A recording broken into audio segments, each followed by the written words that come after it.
As I get older, it gets harder for me to remember names, Bill.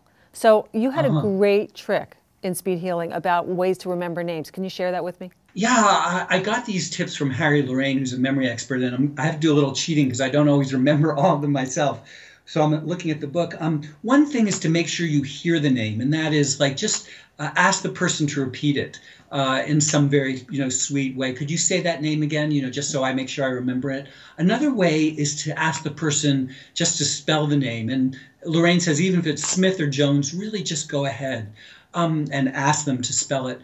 Also, in the conversation, make a remark about the name, like say, "Oh, Mr. Smith, I had a boyhood friend who had that same name." A fourth way that he said was to use the name in a conversation, use the name in the conversation. So as you address the person, as you're talking to them, actually use their name. And then the fifth way was really when you say goodbye, to say specifically say, "Goodbye, Mr. Smith, glad to meet you," so that over and over again you use the name, and that way it sticks in your head. Right, so that's so interesting. Of course, for me, by the time I finish the conversation, half the time I've forgotten it by the time I got there. So let's go back. When they first repeat their name, do I say it? Is there something about saying the name that solidifies it in my memory a little bit better, as you said, like using it, than simply remembering it? You just say the name. Yeah, oftentimes I do this myself because I forget names, and I say to a person, "Could you say your name to me again? I'm so bad with names." The person actually feels flattered that you want to remember, and then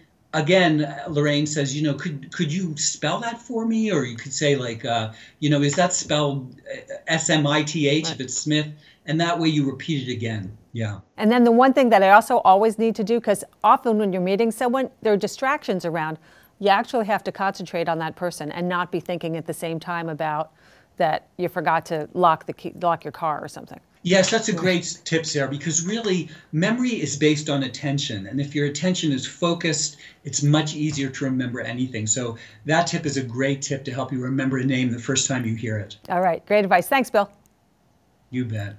If you want more information on Bill Gottlieb or speed healing, or to order speed healing, come to bottomlinestore.com.